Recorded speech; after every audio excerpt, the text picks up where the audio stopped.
Thursday. I'd sell my soul for a donut. That can be arranged. Get ready for the scariest, Bart, stop pestering Satan. spookiest, Bart is a vampire.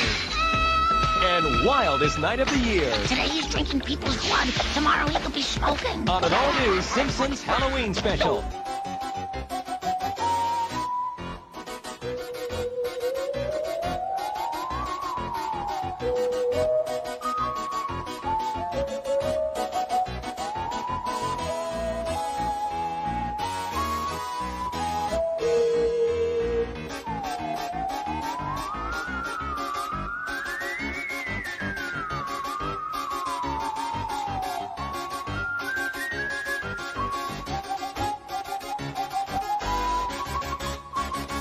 Eat my shorts, gut buckets. This is Big Orange Couch, the 90s Nickel Diddly Italy podcast where we talk about all things 90s Nickelodeon. My name's Jittery Joey. I'm Andrew Autumn Hater, and this is episode number 240. We're talking our top Treehouse of Horrors. The Simpsons, of course. Yeah, our first venture into The Simpsons. Yeah. I think as long as I've known you, I feel like you've had a pretty deep love of The Simpsons. Oh, yeah. I mean, we were pretty young when it started. Yeah, not born. Yeah, right? No, we born? were. We were? A few years old, I guess. Okay. But yeah, I mean, I was thinking about this in preparation for this episode. Like, what was it at the time that really sucked you in, or me in? And I think it was just such a lack of any kind of adult animation. I mean, it's you know, it's okay for kids to watch, but it's like kind of more, the jokes are more adult and stuff. Oh, for sure. And it just felt like nothing else at the time. Yeah. You know? It was 89 when the first episode Yeah. there, after the shorts, and that just feels like, what else was there even? I'm not sure there was anything even close to it. Not quite like this. I mean, eventually you're going to get Beavis and Butthead. You'll get like the MTV stuff. Yeah. But even that felt like they could go a little crazier, and Simpsons was interesting because it was on prime time. So it was this nice mix of adult cartoon, but also produced for a mass audience. Yeah. Not so wild that you couldn't tune in. Yes. Yeah. And it might, I mean, to me, it's like, it might be the first actually funny cartoon ever. I mean, you know, there's some arguably funny stuff before. Yeah. Okay, Yeah. Warner Brothers. There's Yeah. funny stuff Oh, in for Warner sure. Brothers. Yeah, Looney Tunes. And, But besides that, it was like just garbage out at the time. Yeah. I mean, a lot of, and I know people like a lot of those 80s cartoons like Transformers and Ninja Turtles. I mean, we were into that. Yeah. I guess. But boy, this just changed everything. Oh, yeah. This is the beginning of animation going in a whole different direction. Definitely a different level of humor. I mean, I'm thinking like Jetsons and Flintstones, where it's very palatable and accessible and fine. And fun. Yeah. But as I was rewatching a lot of these Treehouse of Horrors, there was just jokes that, like, I was laughing really out loud. Yeah. Which nothing against 90s Nickelodeon, because there are, of course, moments where it's very funny and it tickles me, but not quite at the level where the people who are writing the people who are writing these jokes are all-time great comedy writers. Yes. So the jokes are just, and I'm sure there is maybe a joke book of Simpsons jokes, or there's. I mean, there's all kinds of books, quotes throughout the books and whatever. I thought about maybe keeping track of the jokes that I liked as I was watching it, but it was so rapid that I felt it was just fruitless. Yeah. I ended up just for each episode, or for like each segment, basically putting just a few highlights. Yeah, just to that's mention. good. That's good. But there was by the top of this list. I mean, I've seen these episodes many times, most of them, and by the top of this list, I was literally crying again, laughing at this. Yeah. Just so crazy. So how did you you approach it? So, you're a little bit more of a Simpsons fan than I am, and I'm a Simpsons fan, but I definitely had not seen the vast majority of Treehouse Horrors. I'm assuming most of our audience might be in this category of like familiar likes, but maybe not would know it just to be like Treehouse of Horror number 28 or so. How did you go about watching? Well, going in, I knew what my top 2 were for sure. I mean, they've been set in stone for probably like 20 years now. But the rest of them, I've watched the first 9 seasons like a million times. Yeah. And then beyond that, the next handful of seasons I've watched a couple times maybe, and then beyond that, it's like I haven't seen almost any of it. Okay. So I ended up watching all the episodes I had never seen before. I just thought, what the hell? Yeah. Maybe there's some real gems in here. Okay. But it was an undertaking. Yeah. I definitely texted you being like a little concerned of the amount of time I'd have to invest, because when we do favorite Nickelodeon lists, I at least have a basis of, if I run out of time here, I know I can fall back on these 5 or 10 episodes. Here, I knew I had seen probably 5 to 10 Treehouse of Horrors, but couldn't even place the numbers. And you told me, like, really you want to focus on that first half.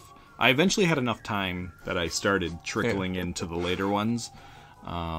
Did you come up with any kind of system as far as keeping track of, like I was doing Krebs stars per segment here.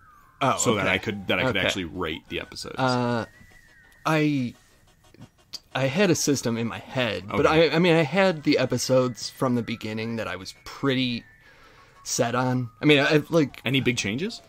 Was there anything that snuck in that you didn't anticipate? Not exactly. 5 and 6 were very hard for me to pick between, but and I flipped the order of like 3, 4, 5, 6 a lot. Yeah, just the as ranking, I was watching. yeah. But the episodes I was pretty set on, unless there was, I thought maybe something would come up that I was just like, wow, that was great. Yeah. But it just didn't quite happen like that. Gotcha. Well, we should say, if people are interested in watching the Treehouse of Horrors, they are all on Disney Plus. Currently, and in fact they're curated in a very nice fashion where if you go to the search bar, there's a little icon, at least for October, that says I don't know, Halloween or scary stuff, and if you click on it and you go down a little bit, all of them are curated in the search where you can just click on whatever one you want. So if you're looking for them, especially after our list, if there's a couple maybe I'm sure we'll agree on that you want to go check out, that's a good way of doing it. I do want to shout out where we got this idea.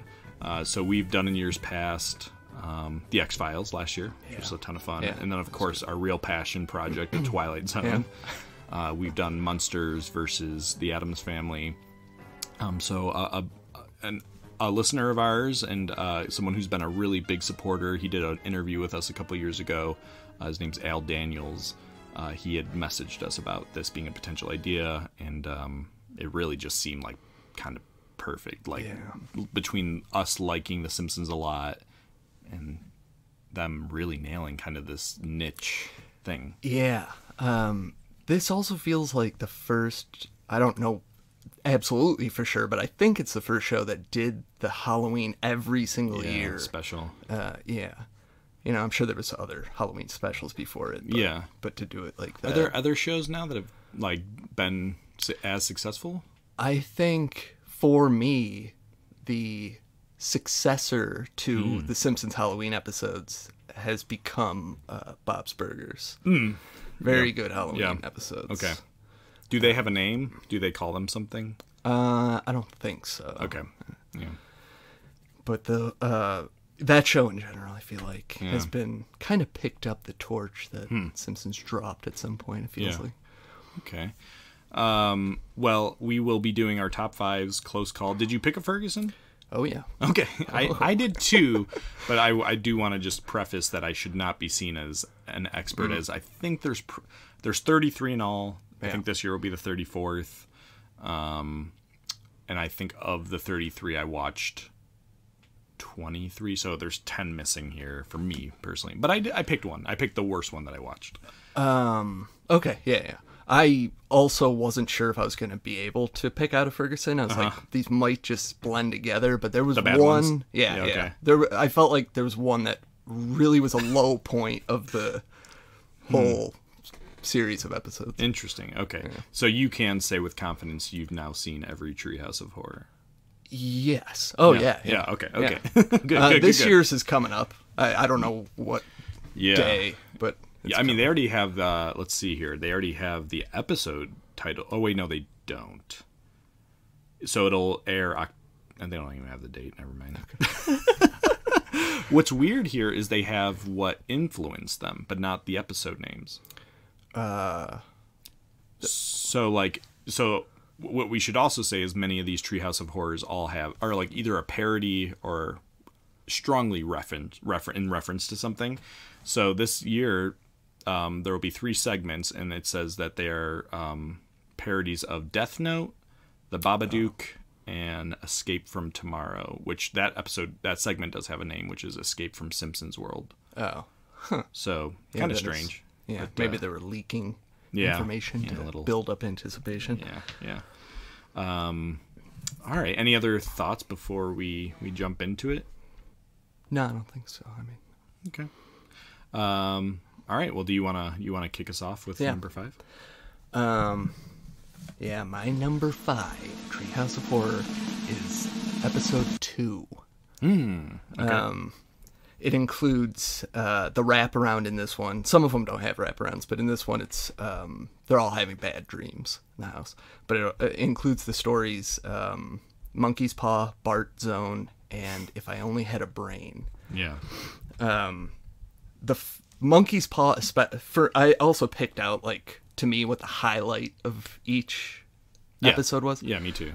For this one, the highlight to me was Monkey's Paw. Oh, really? Yeah. Strong disagree. I mean, you know how I love Monkey's Paw from Are You Afraid of the Dark? That's true. But to me, this is, like, perhaps the comedic take on that story. Yeah. This might be the ultimate funny take. This is not my top 5, but I'm looking at my notes here, and I wrote down very good jokes. So I must have been laughing. Yeah. It's just, like, it feels like they just honed things a little bit already by the second installment, where, like, they're already digging into this yearly thing. Yeah. But just to name a couple of the highlights from Monkey's Paw that I like, near the beginning when he says, that guy, he was in that stall over there, and it's disappeared, and then he looks over, oh no, there he is. Also, when he finally wishes for the turkey sandwich and going through it, turkey's a little dry. Turkey's a little dry! And of course, my absolute favorite. It's got to be. The board so big. Foolish humans, they keep making, like, they're going to make a bigger board with a bigger nail in it until they make a board with a nail so big it destroys them all. Yeah, that's good. I also really like the Bart Zone. Love Bart Zone. That was a 4 Krebs star for me. Nice. Of course, a parody of It's a Good Life that we talked about on the Twilight Zone episode. Just really visually a great episode. Yeah. That's one thing I love about all these Treehouse ones. It's like the visuals and just that they can kind of like go off the rails. Yeah, a lot of love. Instead of I love the bus gag with Otto, where Bart takes over the bus. Yeah, it's like, oh, you're that kid that can do all that stuff. Yeah, like, all right, man. Also, just want to mention the Moe prank call, and this is one of my favorites. Very good. Moe's Tavern. Hold on, I'll check. Hey, everybody. I'm a stupid moron with an ugly face and a big butt, and my butt smells, and I like to kiss my own butt. That's a new one. Wait a minute. So good. Like, he no longer even has to pretend. It's just like, I smell my own butt. Yeah. And Homer creeping up on Bart, like, he can hear what you're thinking, so just creep up on him and bash him over the head with the chair. Yeah, great segment. My big the reason why this episode didn't get higher for me is because of this last segment. Yep. Yeah, It's a 2.5. yeah, just not it has its moments, like beating Homer when he's supposed to be dead in the bag, kind of funny. Yeah. And just the end, like, especially when this came out, like the end of with Mr. Burns' head on Homer's body. Yeah. Pretty good. Yeah. You know. Yeah. This one's if I only had a brain. Yeah. Okay. Just the low point probably the low point of my list, actually. Yeah. Maybe even including Close Calls. It just wasn't but even still, I'm critical of it, but there's still like moments where I'm like, you can just tell how thoughtful they're being about everything that happens still. Like, Mr. just kind of a throwaway, but Mr. Burns says something, like he describes the monster when he gets mad at it not working, and he goes on this like list of like 3 super long C words. I can't remember exactly what he uses. Yeah. But it was just one of those things I'm like, that wouldn't exist in the current Simpsons. Yeah. It's just too I see what you're saying. heady or too much. Yeah. Yeah. That last segment definitely dragged number 2 down. Again, so each of these episodes has 3 segments. I guess we should say that. So 3 major segments. Sometimes there's like a interlocking segue between them. Sometimes not. So for me, Monkey's Paw got a 3 Krebs star. Bart Zone got a 4. And If Only I Had a Brain had a 2.5, which made it a 3.25. That's not going to cut it. That ranks 14th for me. Wow. Yeah. That's insane to me, but I think you're not. I don't think you're gonna think my list is makes any sense. Okay. All right. Well, I'm ready. My number 5, Treehouse of Horror, aired season 29, episode 4, October 22nd, 2017. That's the Treehouse of Horror, number 28. Okay. I should say aired season 29, number 28. Yeah. They're always one behind. Yeah. I'll just say that I did mark the higher points of the later seasons as I felt it, and this was one of the ones that I marked. Good. Yeah, this is so the 3 segments here are the Exorcists, Coralisa, and Homer. And kind of the outlines here are that in this first one, Maggie gets possessed by a demon. It's a take on The Exorcist. In Coralisa, Lisa discovers a creepy, perfect version of her family in an alternative universe. It's a take on Coraline, of course. And then in Homer, Homer cannibalizes himself. And I did note how each episode starts. I always, of course, love a couch gag, which they start kind of abandoning in these later seasons. So this one starts with kind of a CGI version of The Simpsons as a bowl of candy. And they're kind of in fear of trick-or-treaters picking them up to eat. But I was very shocked. This was the last one I watched. And I had pretty much given up hope watching some of the ones in the 20s and the 30s. But The Exorcist, I thought, like, effectively creepy. One thing I was getting frustrated by as they got later is they kind of abandoned a lot of, like, going for the creepy. And it became so focused on parody that it was like... But this one actually had like a kind of a cool feel. Maggie as this like possessed child. She has these red eyes. They have this great dinner scene where like, you know, Maggie kind of takes over the party. And we get Maggie's first words here as a joke of that no one leaves alive. Not the best ending, but... a strong segment. Coralisa, there's a hint of another segment I'll talk about later in my list that I think this one kind of connects to as far as like a parallel family. But this one looks cool as hell. One thing you'll see in my list is I really love when they play with the animation on these. This one definitely does like a more modern CGI take. If you've seen the movie Coraline, they kind of play with that with like Simpsons with buttons over their eyes. There's a door in Lisa's room that leads to this kind of alternate family that she likes better, of course. And I really appreciated that on this one they were trying different stuff. It was cool, and just an interesting watch. Yeah, I really liked the Candy Bowl intro. Yeah. That was like probably my favorite part of it, actually. Okay. I just really dug that.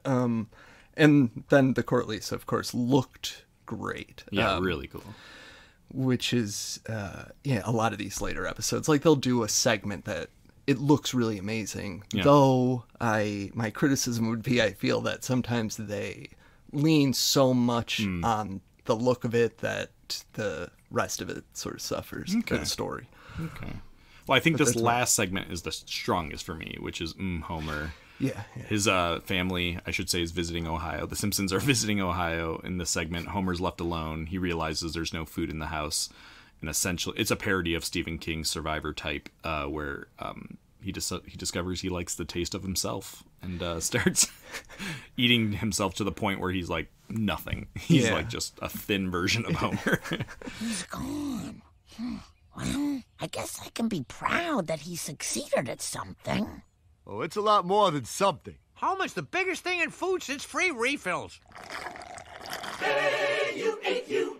You tasted great, you. Hey, you ate you. Hey, you ate you. You cooked and ate you. How do they get so much meat out of Homer? Now they mixed in some Barney, comic book guy, and horse. Horse?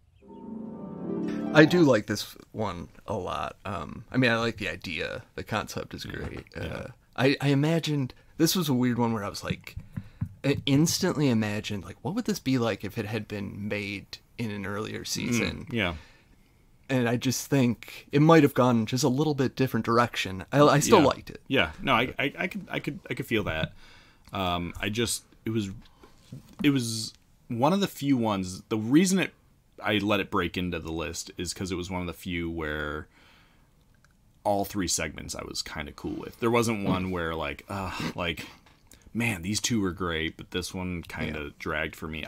They were like super consistent, kind of a fun episode, good tie at the beginning. I'm sure it's going to be the latest episode on any of our lists, but it's of the late episodes. I thought like a good recommendation. Yeah, agreed. Yeah. All right, so number 28. Again, you'd have to go to season 29. Think of mathematically, if you're going to look these up on Disney, you want to go one season later than the number. Yeah, which is annoying. I really wish they would have started this season 1. Yeah, and of course they're all Roman numerals. Yeah. So if you got to know your Roman numerals. Oh yeah, and that's well versed. That also is a classic Simpsons joke. Yeah, not in the Treehouse. Okay, but, okay. Number 4? My number 4 is Treehouse number 4. This was one, like, it was kind of moving around my list, and I watched it even a couple times over the last couple days just to really let it sink in. And I think the thing about this episode, I should say, Night Gallery is the wraparound, the Rod Serling. Yeah, looks very nice. Perfect. You know who wrote that? No. It was Conan O'Brien's last contribution to The Simpsons, The Night Gallery. Okay. Yeah. It's pretty good. Yeah. It's a good way to go out. The first one is The Devil and Homer Simpson, a classic. Yeah. Ned appears as the devil. Homer gives his soul for a donut, but then, of course, saves the last piece to trick the devil out of getting his soul. Yeah. And then eats it. That's great, like the classic. Yeah. Oh, that's so good. A great, just a great threat, like great plot. Yeah. And then Terror at 5.5 feet. Mm-hmm. The Terror at 20,000 feet? Yep. Nightmare at 20,000 Nightmare at 20,000 feet. Twilight Zone. Yeah. But this is Bart on the bus instead of the plane. Yeah. perfect setting. I love this. Yeah. And finally, Bart Simpson's Dracula, in which Mr. Burns is Dracula trying to convince the Simpsons to come over to his house so he can suck their blood. Looks so good. Yeah. I have kind of a lot to say about this, as all of them. But the thing that like struck me about this one upon the second watch was like there's a ton of little jokes that aren't necessarily like the most famous lines, but just like a really lot of little great jokes. Yeah. In Devil and Homer Simpson, I really like that the devil knows Bart. Just a little detail I like. And Donut Head Homer in the end. Probably my favorite iteration of like other versions of Homer. Looks so great. Yeah, it's so good. It's such a good image. Eating himself. It's just such a perfect. It's so good. Yeah. Terror at 5.5 feet. I just noted the 8th series Krusty trading cards. That has always stuck in my mind. It's so dumb. Yeah. Hans Moleman being run off the road. He's like, "There's a gremlin on the side of the road." Yeah, just the old man. Yeah. And what did he say? I just got this car or whatever before he crashes. Yeah. And the car finally exploding. Yeah, That's like one of those jokes that like every beat is great. Yeah, really weird. And I love this Seymour Skinner interaction with the kids. Yeah. Now, I've gotten word that a child is using his imagination, and I've come to put a stop to it. No, it's true. There's a monster on the bus. The only monster on this bus is a lack of proper respect for the rules. No.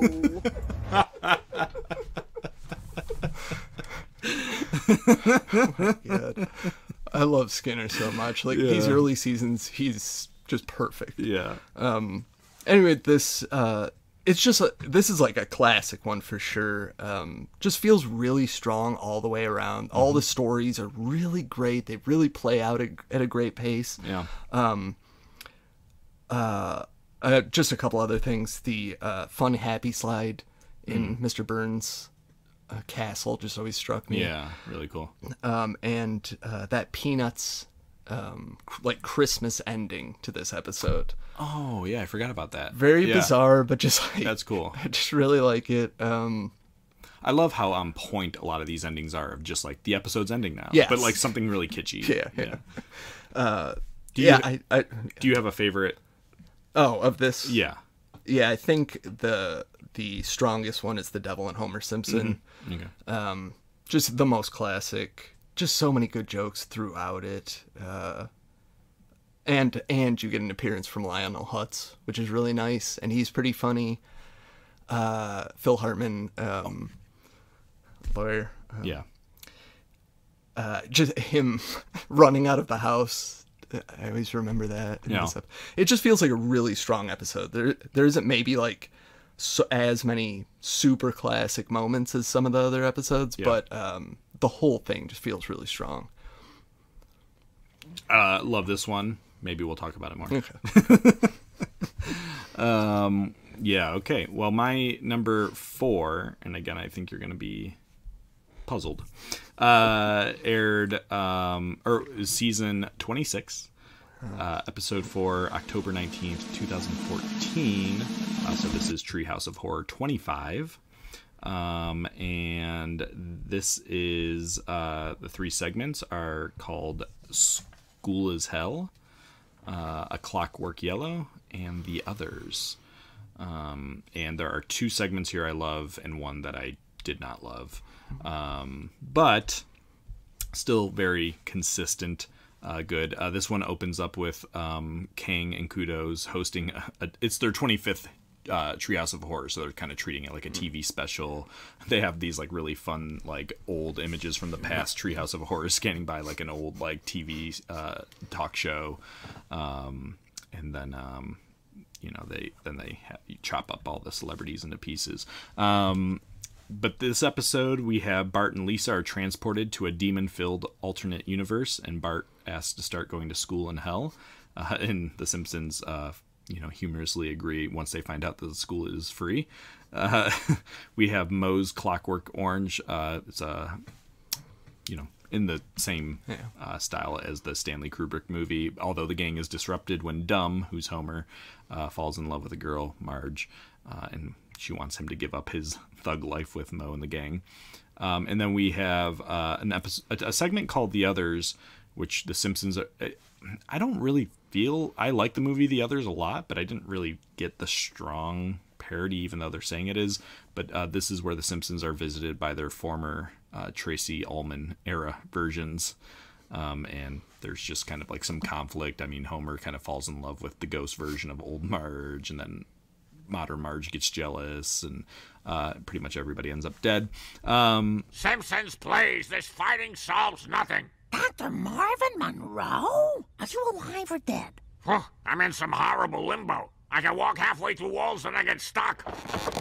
Uh-oh. I didn't pick out this episode as one of the ones that I particularly liked from the later ones, but I did note The Others as a notable segment to watch. Yeah, like if you're going through, it's interesting, kind of. It's pretty funny. I mean, it's good. I think if you like Simpsons and you haven't seen The Others, it's a fun one to watch. Yeah. To watch like the combo animation, and then even what's Dan Castellaneta. Okay, like, he's doing his old Homer voice, which is kind of fun. Like the voices match kind of the earlier versions rather than the modern, and it's pretty fun. So School is Hell, really fun premise. Bart finally finds a school that he likes, which is like, you know, in hell, where you get to torture people and like learn twisted stuff. It kind of had like feelings of Our Real Monsters, where, you know, just like school is weird. Yeah. Being the cool part of it. I definitely, upon going through these, I definitely felt like good about a school segment. It's like, man, they kind of fell off at some point or something. Yeah. There is another one I like, and I won't mention a school segment. I won't mention it just in case it comes up again. I don't know if this is going to be a hot take, but I don't like the movie A Clockwork Orange. And so I didn't like the segment, I think, just by relation. I just wasn't interested in it, really. I don't know what it is about that movie. I just have never been able to get into it. And so this segment didn't really work for me. It was definitely the low one of the bunch. And then The Others being the combo of the Simpsons families. It's kind of plotless, really, actually. Like, if you watch it, there's not a big thread to follow, but just really fun to watch. And a great ending where pretty much like all the iterations of possible Simpsons start showing up at the house. Like there's this definite like Disney-fied version of the Simpsons show up. There's like a Minions version, but like it was really cool to kind of see all the animation styles. So again, I'm a little sucker for that. I think I also just really wanted to make sure that like some of the later stuff here was represented, as this will be the last of it for me. But I think episode 28 and this one's 25 are maybe worth a look. Yeah. Okay. Yeah, I can accept that episode. I mean, I don't like it, but I am fine. Okay. Well, my number 3, and I mean, these top 3s are impossible to beat. My number 3 is episode number 3, Treehouse 3. This is an episode with it's got the Halloween party wraparound with the kids, which I love. Clown Without Pity. It's the one where the evil Krusty Doll attacks Homer. Talkie Tina. Yeah. King Homer, a King Kong parody. Yeah. And Dial Z for Zombies. I don't know if that one was based on something other than just zombies broadly. I can tell you here that segment is a mixture of Return of the Living Dead, Night of the Living Dead, Pet Sematary. Okay, sure. God, I loved it. This was actually like a little bit lower on my list, but as I was rewatching it, I was like, this is another one that is just so strong with so many little like small jokes that just fill the entire episode kind of. I do love this Halloween party thing. Like, I'm a sucker for that. Yeah. But Clown Without Pity I love. I think that's probably the highlight, though it's close. That was the one I liked the most for sure. It just to note some things about it. The Frogurt thing, classic, evil frozen yogurt. Homer singing My Baloney in the bathtub, very good. Yeah. And when he runs into the kitchen, the doll's trying to kill me, and the toaster's laughing at me. Yeah, I've always loved that one. That's probably my most prized Simpsons piece of merchandise, or one of them. The full-size evil Krusty doll, and you can flip it from evil to... kind of cool, yeah. The King Homer segment, like, this one I really love, and it surprises me because I'm not particularly into King Kong, and aesthetically I'm kind of like, I don't really care about this, but as I'm watching it, I'm just cracking up throughout it. My favorite parts are probably, we're going to Ape Island. It's like, I wish we were going to Candy Apple Island. Oh, what's not there? Apes. Yeah. But they're not as big. And Mr. Burns saying, Smithers, when we get back, I'm going to give you a raise. And Homer just goes, and eats him. It's like, oh, well. Yeah. This is a segment that when I was watching, I'm like, this is pretty good. But actually, like, the more I've thought about it, I'm like, oh, that's a very good segment. Yeah. And Dial Z for Zombies. I guess to me the strongest zombie segment from the show. Just a couple things that I really love. Willie filling his hole outside the school, and the zombies crawl out of it, and he's like, zombies! And then he fills his hole in again. Pretty as a picture. Zombie Flanders. Homer, you killed Zombie Flanders. He was a zombie? And the kids running in like, we turned everybody into a zombie. Well, howdy, strangers. What can I do you for? Brains. Why, Sue Dokes, you rascal. I thought you were dead and... Dad, we did something very bad. Did you wreck the car? No. Did you raise the dead? Yes. But the car's okay. Uh-huh. All right, then.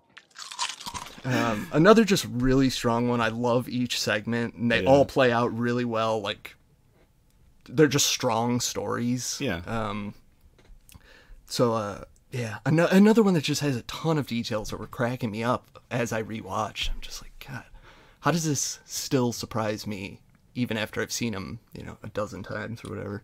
Yeah. Super consistent episode. It's not in my top 5. You're not going to be happy, but it's number 13 for me. Oh my God. Okay. But none of them are red. So I'm a psycho. I have a chart here. If it's green, I loved it. If it's yellow, I thought it was pretty good. And if it was red, I did not enjoy it. And there's no red here. It's all yellow for me. It's all like solid, but none where I feel like meets the classic mark of Treehouse Horror. Okay. Right. I mean... But not bad at all. So you're saying Clown Without Pity is maybe your favorite? I think that's the standout. Okay, I think I agree. But King Homer's real close. Yeah, they're all really strong. Yeah. Okay. Treehouse of Horror 3. Pause, go watch it, and then come on back for my number 3. That's the way when I listen to podcasts like that. That is kind of how I do these things, where it's like, okay, well, he wants me to watch 28, pause, watch 28, like, restart 25 minutes later. Obviously, you guys don't have to be crazy and do that. My number 3 is Season 7, Episode 6. It aired October 29th, 1995, and that is Treehouse of Horror 6. This has 3 segments. It has Attack of the 50-Foot Eyesores, Nightmare on Evergreen Terrace, and Homer Cubed. And this this episode has a couch segment. It starts with the Simpsons. Well, they're essentially hanged on nooses at the start here. To me, this episode has 2 nearly perfect segments, and one that I didn't love as much, but the other 2 are so good that I can't help but love it. So we have a lightning storm that causes giant advertising mascots to come to life. That would be Attack of the 50-Foot Eyesores. And I noted, at least according to the Wikipedia page, that this is the first Treehouse of Horror segment that has no... wraparound? No, it has no... Well, that I think that is true as well. But also has no... It's not a parody or a reference to something. It's like an original... Oh, okay. Created by the Simpsons storyline. We have Nightmare on Evergreen Terrace, which is the children are terrorized by groundskeeper Willie and their dreams. And we have Homer Cubed, where Homer finds himself trapped in another dimension. Maybe lightly connected to... Not lightly. Connected to Twilight Zone, Little Girl Lost. Okay. Oh. Okay. I didn't want to like sound crazy. Homer Cubed is my favorite of the three. Wow. I read somewhere that this segment was... Someone called it hollow because the novelty of the CGI had worn off, and I couldn't disagree more. I think it's like really endearing and fun to kind of... Animation is like, to me, different in a certain way of like going back and seeing the CGI of 1996, I think it is. 5 or... but that like that era of CGI, like there's a real charm to it. Yeah. And to me, it sometimes like The Simpsons, when they make political jokes, it feels like a little dated and heavy. But like, I don't know, the animation is just what it is, and it's really cool and exciting. So what I should say is Homer ends up going into the wall, and when he walks in, he turns into a CGI version, and it's kind of like a reboot-esque universe that he's in. It's like a cyber universe, and he's stuck in, and the town essentially gathers at the Simpsons house trying to figure out how to get Homer out of the wall. Yeah. Here is an ordinary square. Whoa, slow down, egghead. But suppose we extend the square beyond the 2 dimensions of our universe along the hypothetical z-axis there. This forms a 3-dimensional object known as a cube or a frinkahedron in honor of its discoverer. Hey. Help me! Are you helping me, or are you going on and on? Oh, right, and of course, within we find the doomed individual. Enough of your borax, Poindexter. Man's life is at stake. We need action. Take that, you lousy dimension. Thoughts on Homer Cubed? Yeah. I mean, I love it. Great. I would... I have a lot of things to say about it. First of all, I just want to note one thing that's like exactly like Little Girl Lost that I love is the drawing of the door on the wall. Yeah. It's nothing. Like, yeah. It's just, I love that it's the exact same configuration. Yeah. I just saw the other day on some social media, someone got a tattoo of the shape of the door. I like that. And it's like, if you look at it, it might just look like scribbles, but if you know what it is, yeah, it's very that's cool. great. Yeah. Also, I just have to say, like, and I'm sure a lot of listeners were there to see it, but when this episode came out, seeing this for the first time was like absolutely mind-blowing. Yeah. I mean, there was no, except for like, I can't remember, I mean, maybe Terminator 2 came out before this or something, but there was not, CGI was not widely seen in things. This was like one of the very first exposures I had to it. Yeah. And it was like, yeah, this is incredible. That ending of Homer walking down the sidewalk with real people. Yes. And them really reacting to him. I always think about that as like, that would be my, I think, perfect ending of the series. Like that could have ended the series right there. For sure. Yes.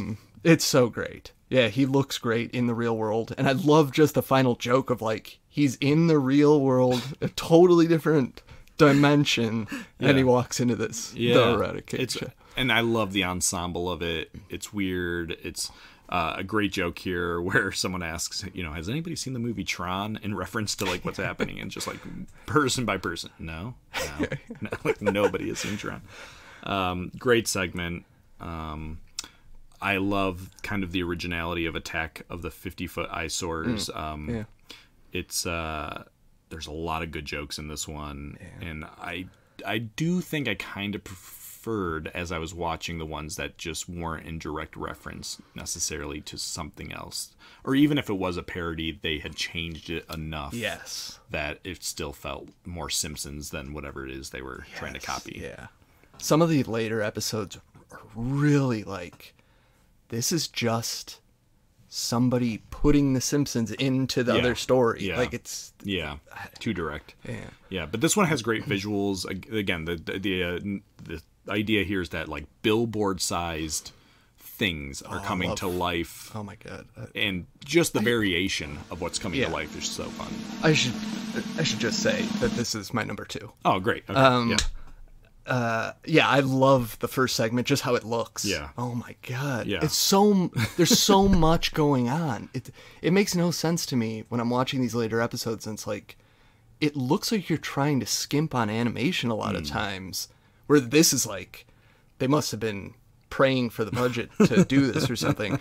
But it's just so bizarre to me. Like, it should cost, I feel like, maybe I'm wrong, but I feel like it should cost significantly less to do the animation now. Yeah. It seems like you'd have plenty of room to put in tons of stuff. Yeah. But some of these scenes of the monsters breaking the city apart are just like, it's so filled with stuff. So it's great. cool. So cool. And all of this starts because Homer steals the donut off of, what's the... Lard Lad? Lard Lad, This thank you. is the introduction of Lard Lad. Yeah, okay. Yeah, Homer takes it, thinks, there's no consequences here, and Lard Lad is gonna get to the bottom. I love Lard Lad knocking on the Simpsons door and Homer being like, Flanders has it. And it takes like 2 seconds for him to return to be like, I love his second, like, when he comes back, he's like pissed. Like, I said Flanders! Yeah, Marge, just give it back. Also, when Marge first sees the donut, she's like, where did you get that? He's like, get what? Get what? Yeah, he's like sitting in it. Taking up the entire living room. Yeah, I love that segment. I have to say, Nightmare on Evergreen Terrace is the one that I didn't love as much as the other two segments. The other two were nearly perfect for me. And this one wasn't bad. It just was a little more, Yeah. I don't know what you think. Just to mention one more thing from Attack. Oh, sure. 50 Foot. Yeah. The chief, seeing the guy walk out of the store, shoots him. That wasn't a monster. That wasn't like a basketball player, right? Yeah. Like the high school basketball star. That wasn't a monster. I'll just mention a few lines from Homer Cubed, which I think is the one. Yeah, the one from this episode. Patty and Selma, it's like he just disappeared into fat hair. And just to talk about Nightmare on Evergreen Terrace a little bit, though, I love this segment. Okay. I love how the animation looks at first. It always throws me off a little bit. I'm like, when it's in Bart's dream, it looks a little different. I'm like, what's happening in this? So pretty effective there. But just some great jokes. Like, it's funnier to me than it has the right to be, sort of. Marge saying, like, narrating, like, it was the 13th hour of the 13th day of the 13th month. We were there to discuss the misprinted calendars. Yeah, that's really good. Smarch was the extra one. I love, oh my god, this is like one storytelling thing that I love is when they're going through Willie turning into this creature, and it's like it cuts to Willie and then it cuts back to the people in the classroom talking about the budget items. It's like doorknob repair $12. Nay. And it shows Willie, like, the door breaks and he can't get out to save himself. Yeah. And there's a Help! Please help me! Willie, please. Mr. Van Houten has the floor. I, for one, would like to see the cafeteria menus in advance, so parents can adjust their dinner menus accordingly. I don't like the idea of Millhouse having 2 spaghetti meals in one day. Fire extinguisher refill. This is a free service from the fire department. Nay. Yeah. Yeah. This was okay. So that's your number 2. Yeah. That's my number 3. I'm fearful, though I would totally understand if my number 2 is your number 1. Oh, sure. Yeah. Should I go for it? Yeah. Okay. My number 2 aired season 6. It's episode 6, October 30th, 1994. That's Treehouse of Horror number 5. This is my number 1. Okay. And I did notice while looking at a lot of people's lists that this is generally ranked as the best. I guess it's great. So there's 3 segments here. The Shinning, of course, a take on The Shining. There's Time and Punishment, which is a take on A Sound of Thunder, I guess. That's what it says.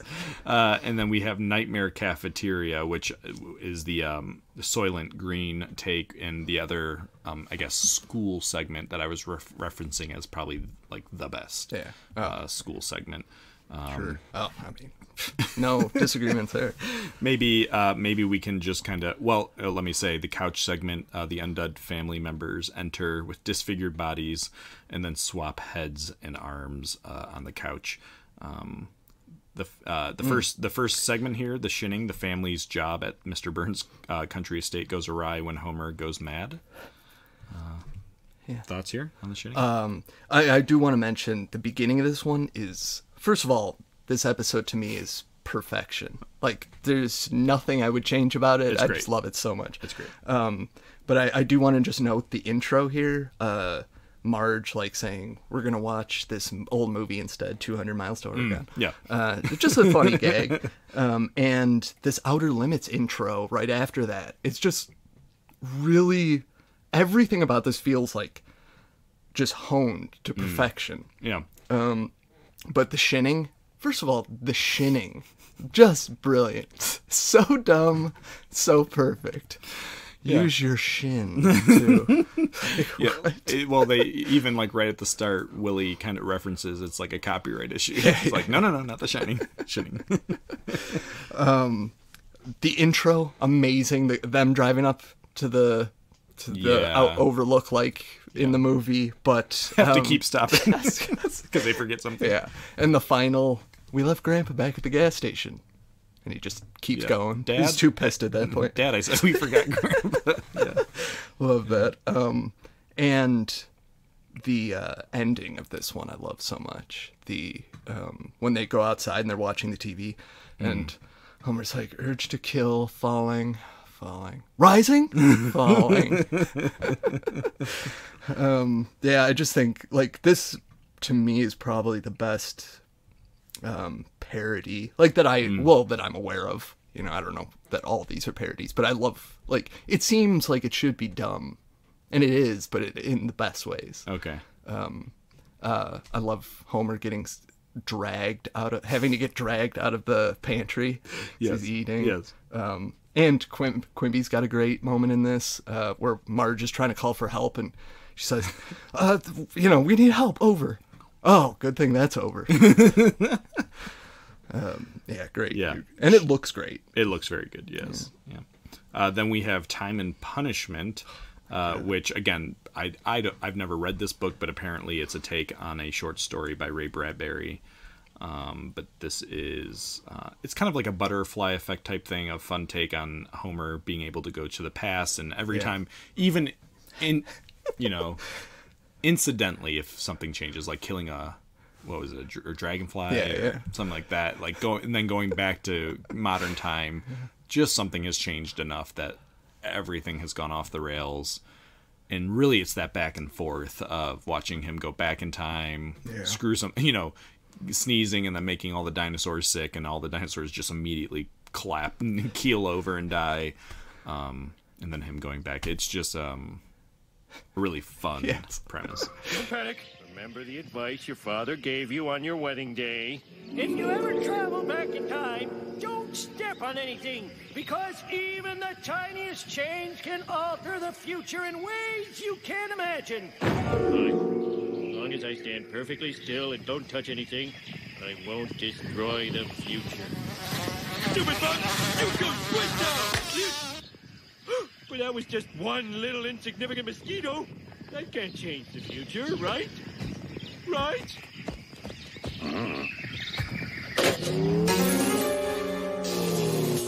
Yeah, I think this is the highlight of the episode, Yeah, I agree. and perhaps my favorite It must be, right? Treehouse segment of all time. It's so good. Oh my gosh. From the very beginning of this. And this first gag, like, I think really illustrates the difference between these early episodes and the later ones. Getting his hand stuck in the toaster. So in this one, he gets his hand stuck, gets it off, and then he's like, oh, good. And then Bart's, or one of them says, it's in there again. I don't think that it's in there again would have happened in the newer episodes. It would have just been a gag. Yeah. You know. Yeah. They always take it like one step farther than you think is possible. Sort of, you know? Yeah. I love that. When he's running away from the dogs in the Ned Flanders Run universe, and he's like, he pulls out the string of sausages. He's like, these wieners will give me the quick energy I need to get away. The classic moment of what's a donut? Oh, yeah. What's a a donut? What's a donut? It's and like then, the perfect universe if he just had known. Yeah, Homer just wants a donut. They don't know. So he immediately goes back in the past, and then they say it's raining to reveal the donuts are now rain. And I love his slow progression of like just getting more and more crazy throughout this, and then finally at the end just being like, I'll touch whatever I want. Just starts destroying everything. Yeah, but it feels like a very perfect ending of him going back, seeming like, well, maybe I didn't change things enough that things seem normal. Yeah. And then, of course, the reveal that, like, his whole family eats kind of like lizards. They, like, eat with their tongues grabbing the food and just close enough. Yes. Like, you know what? That always really got me as a kid. Yeah. I was like, wow, would I be able to stop there? Is that close enough? Yeah. Perfect for Homer. Yeah. It's such a great... And this is another one that just, like... visually is incredible. Yeah. Like the constantly switching between the universes and them flipping between different versions of their house. Yeah. Very cool. Yeah. And there is another sort of Twilight Zone segment in here. Or just a brief thing where the kids are huge and Homer's tiny. Yeah. It's sort cool. of Twilight Zone. Yeah. And then we have Nightmare Cafeteria, which I've loved thinking about this one. When it started, I'm like, oh, I don't know about this, but they just nailed it. It's the concept is essentially the school is deciding to cook the kids and reserve them for lunch, and it's a really weird, great, creepy concept. And it doesn't like do a ton necessarily, but ton of great jokes. I mean, we get the Uter Bratwurst, the Jimbo sandwiches. The whole concept is great. I love it so much. The teachers just getting more and more obsessed with eating the kids. Yes. Like it's morbid but hilarious. Yeah. I've thought for years, like, this is one of my all-time favorite Simpson moments is the Skinner talking about Uter being in his gut. Like all the and, puns. Yeah. And the kids totally, they've already suggested they know what's happening. But he's still like wink. Like. Oh my God, so good. Okay, I got your German grub right here.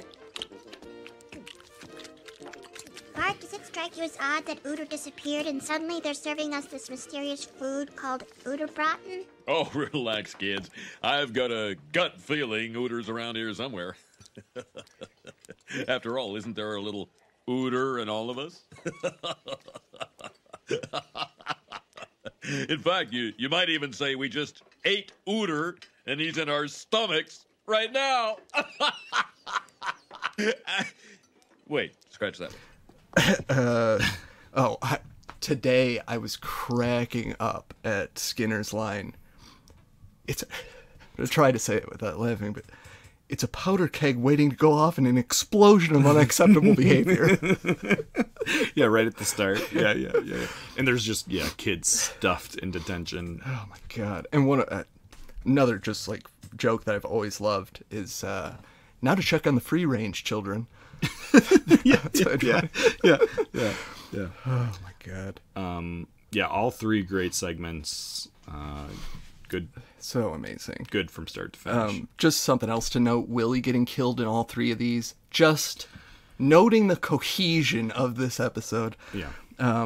And the final moments, Bart waking up from his nightmare, and there's nothing to be afraid of except for that fog that turns people inside out. It's seeping in. Yeah. It's so good. Everything about this is so good. Perfection to me. Yeah. I think, so obviously we'd recommend checking out Treehouse of Horror number 5. Yeah. If you haven't seen any, or you feel like you want to go watch something fun, it's season 6, episode 6, fittingly, 6. But it's number 5. My number 1 has already been talked about, so I guess this would be the other one maybe to go check out. For me, my number 1, it's the only episode where all 3 segments scored above a 4 Krebs star. So all green, fittingly, all above 4. It's episode 4 for me. This is what we've already discussed, The Devil and Homer Simpson, where Homer sells his soul for a donut. I hold here a contract between myself and one Homer Simpson, pledging me his soul for a donut, which I delivered, and it was scrumdiddlyumptious. I simply ask for what is mine. That was a right pretty speech, sir. But I ask you, what is a contract? Webster's defines it as an agreement under the law which is unbreakable. Which is unbreakable.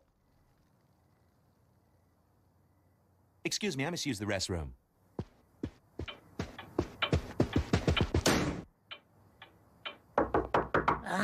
Mr. Hutz? Terror at 5.5 feet.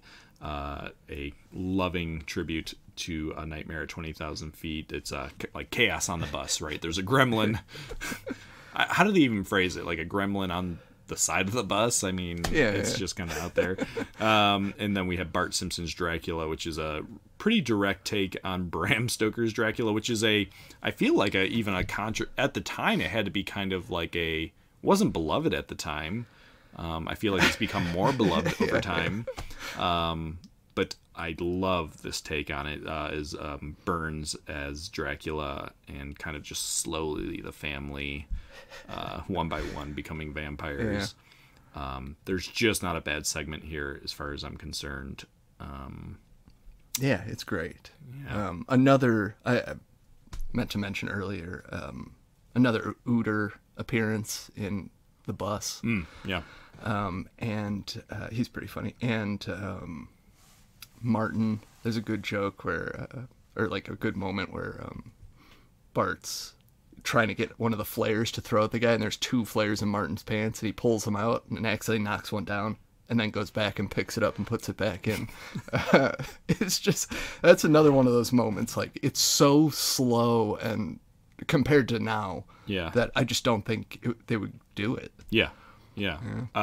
Agreed. Yes, it's boy, I love this one. I think we've kind of already talked about it in depth, so I'm not going to go crazy here, but the Treehouse of Horror 4, 5, 6 seem kind of just like that sweet spot of there's really almost not a bad segment in that 3-year run. And I mean, I would say, did you mention 7? I forget, 7 for you? No. No. I like 7 a lot too. Yeah, I think that's kind of the heart of it. Really incredible. I mean, all of these are top tier episodes, no doubt. Well, do you want to do close call? Oh yeah.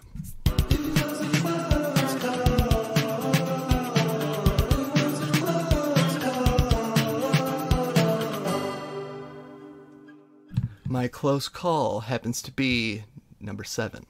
Mine too. Oh, nice. It almost made my top 5. Yep. But it was a battle between those bottom 2. For me, it was between episode 28 and 7. Yep. Classic episode. The Thing and I, which is Bart. It turns out Bart has an evil twin that's been locked up in the attic. Hugo. Yeah. Which is the episode that I think they've ripped off the story for Crybaby Lane. Wait a minute. Hugo's scar is on the wrong side. He couldn't have been the evil left twin. That means the evil twin is, and always has been, Bart. Oh, don't look so shocked. Well, chalk this one up to carelessness on my part. Yeah, that makes a lot of sense. Yeah, yeah. The second one is the Genesis tub. Lisa creates like a real miniature city for her science project. Yeah. And then Citizen Kang, of course. Yep. Which is the Kang and Kodos take the place of Bill Clinton and Bob Dole for the 1996 presidential elections. Well, I'll say that I think Citizen Kang is the top segment in this episode. Yeah. Oh no! Yeah. That's what kept it out of my no five. Way. Yeah, yeah. You must be out of your mind, and I'll tell you why. But go ahead. Go. Oh no! I mean, to me, The Thing and I, the Hugo segment is like, it was. I gave it a 5. I love that segment. I needed more Hugo in The Simpsons. Just a perfectly played segment. To me, of course, I mean, like, it goes hand in hand. The Simpsons is a political show. Stealth in its political nature, but sometimes very overt, and in this case very overt, and I just felt a little like I don't want this in my Treehouse of Horror. It, unlike the animation, it did feel like a little dated by this point. I understand exactly what you're saying, and I can see feeling that way. I just, even watching it now, it feels like this is just as good as day one. Not even. It's funny. I don't love. I don't necessarily love a direct political storyline necessarily, and this is the segment that made that okay to me. Yeah, I'm like, all right, you did it. I mean, you've always been a huge Bob Dole head. Sure. Senator Dole, why should people vote for you instead of President Clinton? It makes no difference which one of us you vote for. Either way, your planet is doomed. Doomed! Well, a refreshingly frank response there from Senator Bob Dole. The Genesis tub. I love that first segment where Lisa realizes like she can manipulate this tiny population. Yeah. I did want to mention a couple things about The Thing and I before we get too far from it. First of all, Dr. Hibbert, a really strong Dr. Hibbert episode, really great. But his line, too crazy. He was too crazy for Boys Town and too much of a boy for Crazy Town. And Hugo saying, perhaps we're all a little crazy. I know I am. and just a great moment. And Hibbert talking about like how this happened in the first place. He's like, well, chalk this up to carelessness on my part. Yeah. I mean, we come to realize here that Bart is the whole time been the evil twin. Yeah. Of course. Yeah, it's a good, it's perfect twist. Great twist. But the Genesis tub, beginning's great. I love Marge calling Lisa down for waffles. These aren't waffles. These are just square pancakes. It's like, oh God. So honestly, if you want to go back, 4, 5, 6, 7 would be a very strong. I mean, truth be told, 1 through 7 to me are like basically perfect. Yeah, one was very close for me on this list. Actually, was on the list for a very long time, but. I remember watching the Raven in school for something. Oh, really? I noted here that in 2000, so a long time ago, things probably could have changed at this point, but Matt Groening? Groening, I think is how you really... Okay. Creator of The Simpsons ranked this episode his 7th favorite in the entire show's history. Wow. Yeah. Okay. So he likes it. Yeah. Oh, sure. Oh, you know what? Sorry, not to go too far off, but there is one episode that I wanted to mention that I always kind of add to my Treehouse of Horror marathons, but it's not a Treehouse of Horror episode. And it's season 8, episode 10. It's called The Springfield Files. And this is the one in which Mulder and Scully of course. And Homer sees an alien. It just feels like a Halloween episode, and it's so good. It's part of that golden era. There's so many good jokes in it. It just like, to me, it like fits right in with these if you're doing a marathon or something. Springfield Files. Yeah, I'm gonna have to go back and watch that one because that sounds just right. Ferguson.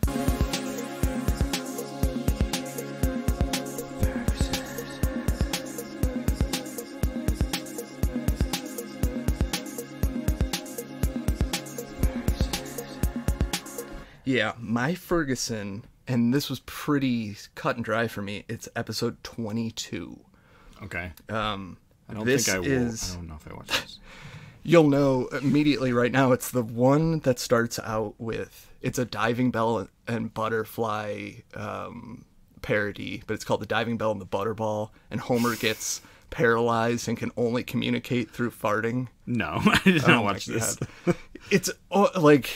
This might be the most offensive thing on The Simpsons. And I mean, I can get behind fart jokes. I can get behind even like cruel jokes, but I feel like South Park maybe does it better. Like Simpsons, it feels weird. Yeah. It's truly unbelievable. Like the entire segment is just the joke of him only being able to communicate through farting. And then he becomes like a Spider-Man and he farts out webs. It's just like it's just terrible to me. I could get it on paper. It seems so ridiculous. Like I could see it almost being good, but it's just not good. So I really hate that. There's also a Ned episode, Dial D for Diddley, and I did see that. Okay. Yeah. And In the Navi, which is shockingly, the Avatar parody is, I think, the best maybe. Really? I thought maybe it was the best of the episode. Okay. But to me, this was the low point where it felt like it just hit rock bottom here and then went back up a little. It started going back up a little, you know. Yeah. Just nothing redeeming to me. But. So skip 22, and I would say skip 30. My Ferguson is Treehouse of Horror 30. This has intrusion of the potty switchers, multiplicity, and geriatric park. The first is, of course, a take on the Invasion of the Body Snatchers. The part that actually parodies the Invasion of the Body Snatchers is really cool, like the kind of the taking over of Springfield, but they do this weird morality tale about iPods and technology that just does not work at all. The second segment is a take on multiplicity, where just who needs this? Like who needed this segment in 2019? Who needed this segment? And Geriatric Park was where I really just like got depressed. It's a take on Jurassic Park for old people with this formula that makes them literally turn into dinosaurs. It's so stupid, low-hanging fruit type of stuff. I remember thinking, like, this is the 30th. Like, it seemed like they were making a big deal about it, too. XXX, whatever. Just a pretty low. Very, very, I did not like it at all. So I would avoid 22. I'd avoid 30. But there's plenty of great ones. Any other ones you want to shout out that we had not hit on? Yeah, just real quick, I'll go through some of these. Some just segments that I wanted to mention. Hungry Are the Damned. That's the first episode. Great one. Night of the Dolphin. Ooh, I felt conflicted on this one. I really liked this. Alcohol and night swimming. A winning combination. Stop the World, I Want to Goof Off. Okay. It's a kind of stopwatch parody. Oh, yeah. And it's the Grand Pumpkin Millhouse. Yes. The Peanuts one. That was Pretty a fun cool. one. Yeah. And just some later ones that were like, okay, I thought. 20, that was all right. It starts out with a... I watched it. Alfred Hitchcock. Dial M for Murder. Yeah. Or Press. Yeah. Even though I thought There's No Business Like Mo Business was garbage. Ooh, I kind of liked it. Okay, all right. Okay. 26, I thought was all right. Homerzilla is one of them. Wanted Dead Than Alive. It's when Bob kills Bart over and over again. Yeah. Kind of a noteworthy episode. Yeah. 31, it has another CGI segment. It's Toy Story parody. Okay. Kind of cool. And Into the Homerverse, bunch of Homers. Gotcha. And 32 is which was the last one, actually. Yeah, I haven't seen that one. I thought it was all right, actually. Oh, really? Yeah, there was some Okay. cool segments. Nightmare on Elm Tree, it's a original segment, not a parody of anything. Pretty strong. There was an Edward Gorey tribute thing that was cool. And Dead Ringer, which was good. And now I'm having trouble remembering, but I thought it was pretty strong. Okay. Is that The Ring? Oh, yeah. Yeah, The Ring. Okay. Yeah, just some segments I would shout out. Episode 10, I Know What You Diddly Italy Did, which of course is they accidentally run over Ned Flanders. He comes back and does his thing. Also, the Ned Zone on episode 15, where Flanders can see the future and pretty much the ripple effect of what's going to happen and trying to stop Homer from blowing up Springfield. I really love that episode. Episode 16, I've Grown a Costume on Your Face, which is a take of the Twilight Zone, The Masks, where people's Halloween costume, they're pretty much cursed by a witch to forever look like whatever Halloween costume they're wearing on Halloween night. Kind of a cool concept, kind of cool visuals. So I think those were a few that stood out to me. I did want to make sure, so this whole episode would probably maybe not have happened unless Al had put it into our heads, and he messaged us with his 5 favorite segments. Yeah. So not episodes, but segments. So he said his number 5 favorite segment is Bart Simpson's Dracula, which is, of course, in episode 4, which we recommended. He says the capper on the strongest episode of its kind, Treehouse of Horror 4, Bart Simpson's Dracula is Mr. Burns' finest treehouse moment. This was also where I first heard the expression American Dream, as Homer contemplates the magnitude of slaying the presumed head vampire. Number 4, also talked about, Homer Cubed. Nice. This is not the first or the most memorable time Homer seeks a shallow, short-term fix and immediately lands in a pickle. That said, The Simpsons' golden age, anytime Treehouse took one of his desires or dislikes and stretched his handling thereof out of proportion, it maximized the humor. In this case, while avoiding his well-known sister-in-laws, Homer traps himself in a wholly unknown 3D universe, which subsequently gives way to live action. From apprehension to appetite upon encountering a cake shop is, well, the icing on this comedic confection. Number 3, Dial Z for Zombies. Nice. Just as The Simpsons as a whole hits its stride in its 3rd season, so did the Treehouse of Horror franchise in the 3rd segment of its 3rd installment. This segment yielded one of the franchise's all-time greatest slices of dialogue. Homer, did you wreck the car? Bart and Lisa, no. Homer, did you raise the dead? Bart and Lisa, yes. Homer, but the car's okay?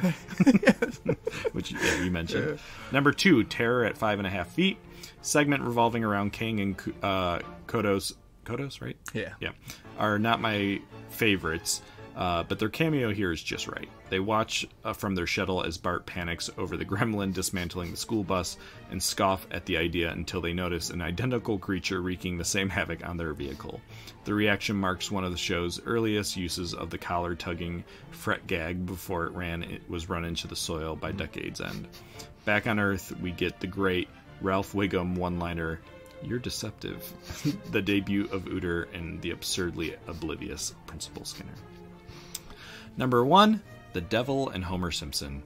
Homer's love of donuts had to be exploited in the Treehouse universe at some point. It would be multiple times, including one of my close calls, Attack of the 50-Foot Eyesores. But The Devil and Homer Simpson, the writers chose the perfect concept and effectively set the stage for the later canonical gem, Bart Sells His Soul. This segment gives us Homer at his careless best. Top-notch one-liner roles for Mr. Burns, Smithers, and Chief Wiggum, and the late great Phil Hartman's most memorable Treehouse performance as Lionel Hutz. Also note, the episode premiered 18 days after the Rocco Modern Life segment To Heck and Back. October 1993 was a prosperous month for lampooning Lucifer's lair, sending lovable cartoon gluttons, or glutens, there and having the demon alternate between a quintessential menace and a laid-back everyman. Al. Yeah, I mean, great list. Yeah. What can I say? Every single one of those segments is very good. Yeah. All right. Fun talking Treehouse of Horror. Yeah, really fun. Yeah. Hope you guys might go out and check some of these out. It is good October viewing. Yeah. Oh, yeah. Yeah. Oh, man. I do these almost every year. So at least my top ones. Yeah. You know? Yeah. If you're just, and they're really, they go by fast. So if you're just like on the couch, like, what should I watch tonight? Yeah. Kick it on. Oh, yeah. Well, Podtober rolls. Yeah. That's episode 240. We're on to 241 in no time. Andrew, what are we up to next? Next time we're talking Kenan and Kel. Two heads are better than none. It's been a while since we visited Kenan and Kel. Sure has. That'll be fun. We picked this episode, and I totally forgot that it is an hour and a half. It's a movie, essentially. Yeah. So I'm gonna buckle in. Our friend Max is going to help us out on this one. We'll take it to the max. Yeah. No doubt. It can't be as much work as this was. That's true. I mean, great it's point. Impossible. That's a great point. this Absolutely was 10 hours of my life. Yeah. If not more. Kenan and Kel, Two Heads Are Better Than None, coming up next on Podtober. Also a reminder, my third book is out. Yes. Third book in the Space Junk series. It's called The Deaths of Adam Jones. A very spooky entry for Halloween season. So check that out. I think you can find it pretty much on Amazon Space Junk, or if you search the title of this one, or Etsy. I have signed copies available. Yeah, check it out. Awesome. Yeah. And then in the meantime, if you want to get a hold of us, ask Andrew about his book or figure anything like that out. We're on Twitter at BOC Podcast, Instagram at Orange Couch Podcast, email us like Al did at orangecouchpodcast@gmail.com. You can hear us on Podbean, Spotify, and Apple Podcasts. Leave us a review, that really helps. Hope everybody's having a great spooky October. Well, we hope we see all you caramel cods next spooky episode.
W-A-R-T, Ward Radio, Wellsville.